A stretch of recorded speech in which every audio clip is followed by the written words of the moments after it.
Tudo a Portugal, mais uma edição. Vamos hoje dar ênfase àquilo que é Tuna popular de finais do século XIX, inícios do século XX e depois a sua influência naquele que é o fenómeno de tunas em Portugal, de âmbito estudantil. Pierre, boa noite. Olá, boa noite. Boa noite. Vamos então começar. Tuna popular portuguesa, sua gênese, de onde é que ela vem? E vamos para aí. A tuna popular no fundo, vem na sequência das grandes influências das orquestras Plectro, não é? E elas materializam-se logo no...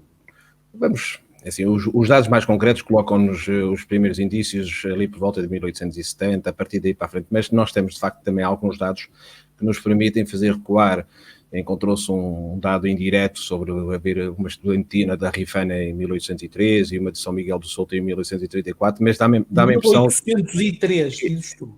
1813 e 1834, mas não parece serem dados muito fidedignos, porque provavelmente quem trouxe essa informação chamou estudantina aquilo que na altura ainda não se chamaria estudantina, seriam eventualmente aquelas charangas, aqueles grupos populares que tocariam umas coisas de algumas festividades.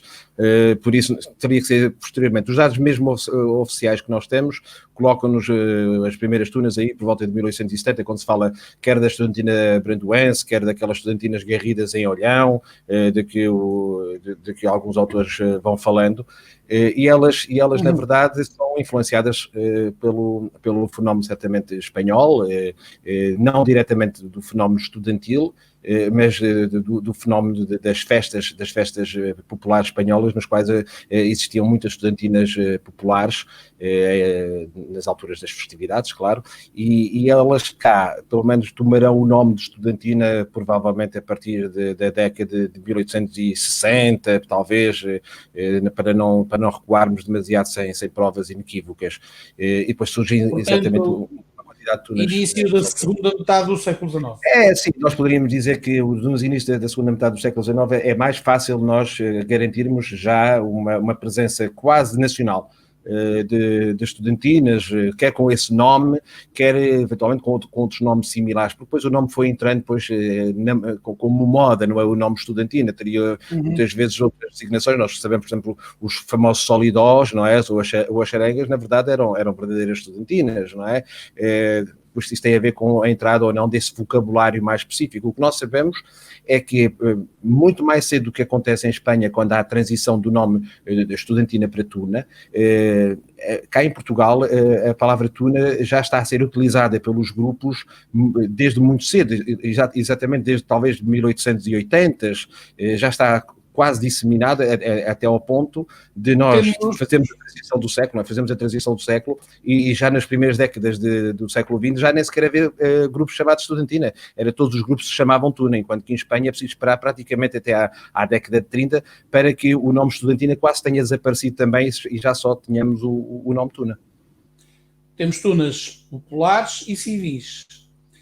A distinção aqui é um bocadinho, para o comum mortal, é um bocadinho, pode ser um bocado confusa. Pode ser confusa. Tento situar por causa do meio rural e do meio mais urbano. Exatamente. Na verdade, elas são chamadas de tunas populares ou tunas civis, em contraponto às chamadas tunas formadas por alunos, as chamadas tunas académicas, ou tunas estudantis, ou tunas escolares, conforme também os periódicos lhes vão chamando. Agora, existem alguns estudiosos que falam exatamente na tuna do meio rural e a tuna do meio urbano, e muitas vezes chamando às tunas dos meios urbanos, porque também com mais capacidade, tunas orquestra, como acontece com a tuna orquestra do Porto, ou outras tunas do género, também que são tunas orquestras, ligadas a várias agremiações de corporações, nomeadamente caixeiros, de operários, e há esta pequenina distinção, que são as tunas mais de citadinas, mais dos grandes meios, por contraponto àquilo que chamamos as tunas populares, mas elas de facto são todas tunas populares e são todas tunas civis, em comparação com as tunas estudantis, obviamente. obviamente. E depois surgem, claro, muitas tunas, de 1877 a Tuna Esperança em Santa Maria de Lamas. Aliás, ali a zona de Aveiro, ali quase na franja a tocar com o Grande Porto, é riquíssima, são os primeiros indícios que nós temos das tunas, de tunas já bastante antigas, a Tuna Mouselense em 1890, a Tuna Brandoense também, que nos vai aparecer aqui em 1893, a Tuna 2 de Ribeira em Águeda já em 1897, vão-nos aparecer, de facto, muitos dados, e muito cedo, em 78, a Estudantina Martins da Mota em Lisboa, há uma estudante, por exemplo, a ideia de que tudo surge quando passa a Estudantina Fígaro. Não, em Portugal o fenómeno já estava bastante enraizado com o nome Estudantina e depois com Tuna, bem antes da passagem da Estudantina Fígaro, que aliás não tem quase influência nenhuma nesses primeiros anos no modelo português, não é? Quase nenhuma. Ela era como nós falámos na última emissão sobre a Estudantina Fígaro era uma verdadeira desconhecida quando cá chegou, não é? Portanto, no seio popular tem uma série de características muito próprias, muito sui generis, e que, no entanto, vai aparecer mais tarde, depois no seio estudantil, pergunto eu, porque provavelmente as pessoas que estudavam, que tinham algumas posses e que moravam em sítios mais recônditos, ao irem para Coimbra, ou para o Porto, ou para as grandes universidades que havia na altura em Portugal, que eram poucas, ou para Lisboa, levariam modas da sua terra e provavelmente, ao regressarem, levariam com eles também modas que aprenderam nas grandes urbes. Aliás, Ricardo, como acaba por suceder... Há uma fusão. A música é um fenómeno dinâmico, há uma fusão, é normal. Estas experiências... Exatamente, isto é recíproco, e aliás nós temos esse exemplo no início do boom de 80, quando nós vemos, por exemplo, a Tuna da UTAD, fundada em 82, 83, que basicamente se arregimenta dentro de um modelo popular que era, na verdade, o que era conhecido na região, aliás, a região de Vila Real...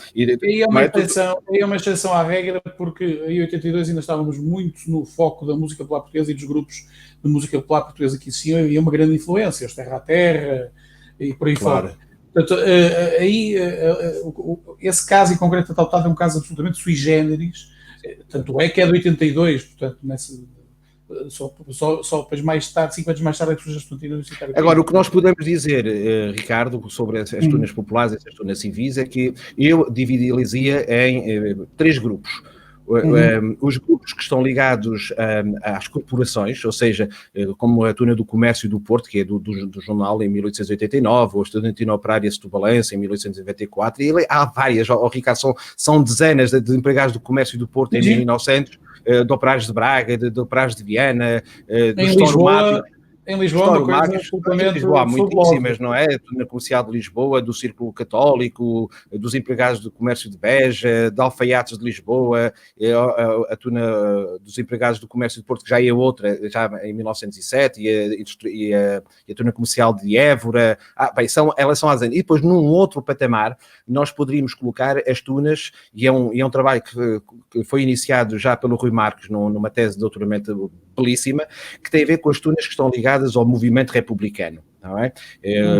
Muitas vezes criar esses centros republicanos, que até criavam pequenos centros de estudo, nós não os colocamos como tunas académicas porque não são centros de estudos reconhecidos pelo Ministério, não é? Pelo Ministério da Educação da altura, da Instrução Pública, como se chamava na altura, mas nós temos muitas tunas ligadas a centros republicanos, do Dr. António José de Almeida e etc. E finalmente, por isso, estes 2 grupos, os grupos corporativos e os grupos ligados a centros republicanos e até alguns de mulheres, não é?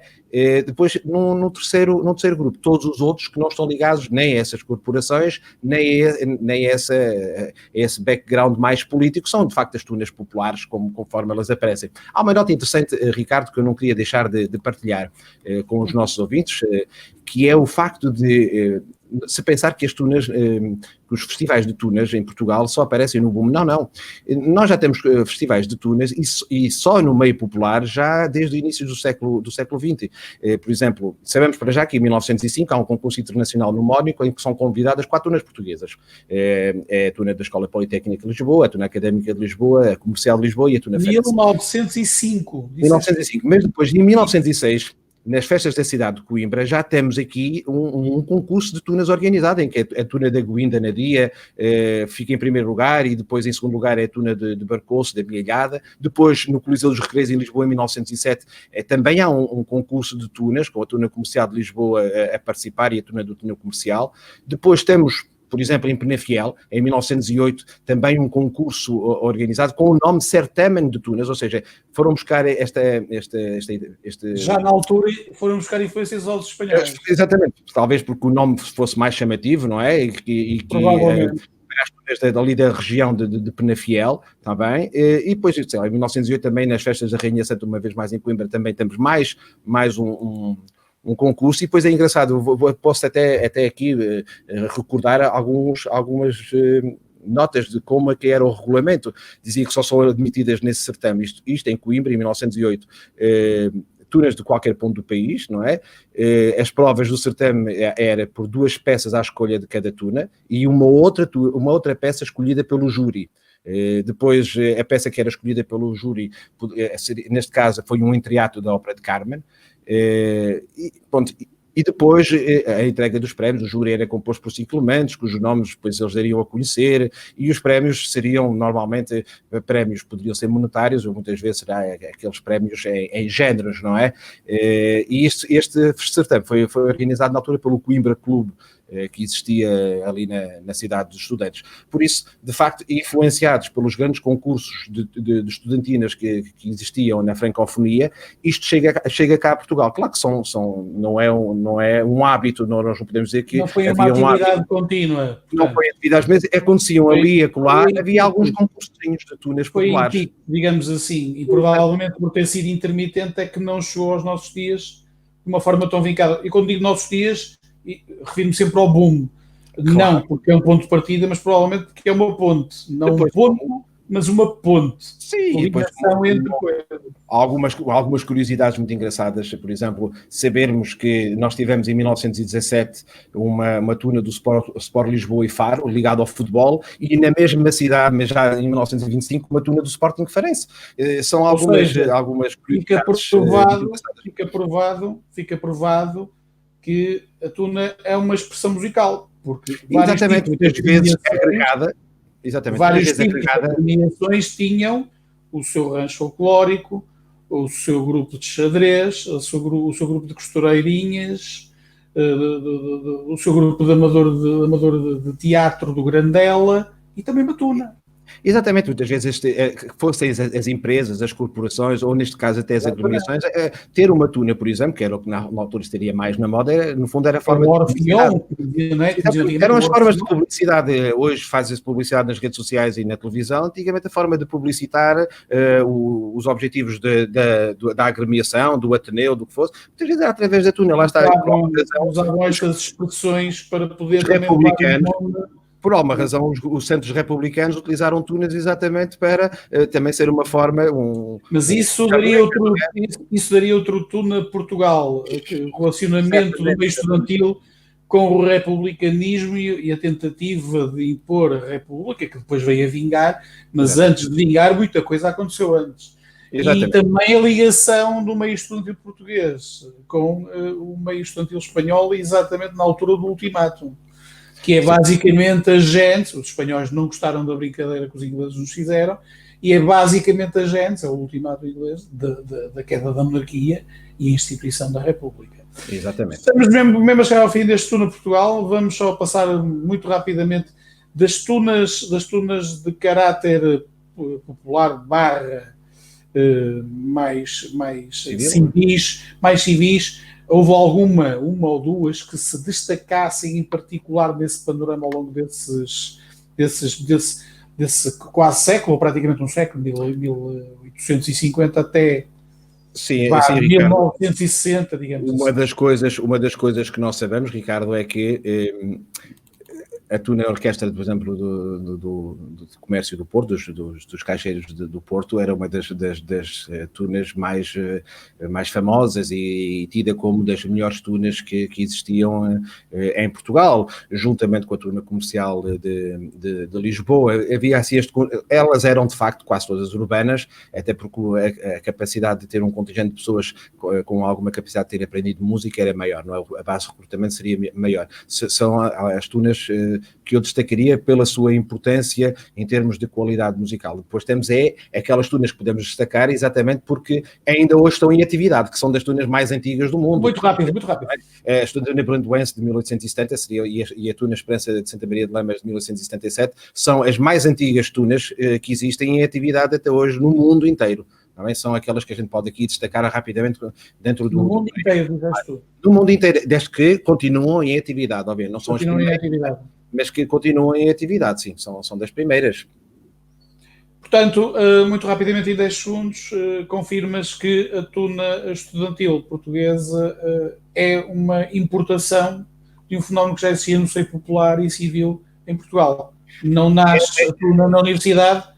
Não, ela não nasce na universidade, embora nós saibamos que há desde o início da década de 1880 já estudantinas, estudantes efêmeras, mas o hábito, assim, era normalmente, aliás, como é a origem das próprias estudantinas, elas nascem no foro popular como imitação, não é? Como imitação dos estudantes, porque eles iam para os carnavais até para imitar os estudantes, e foi daí que depois tudo surgiu, não é?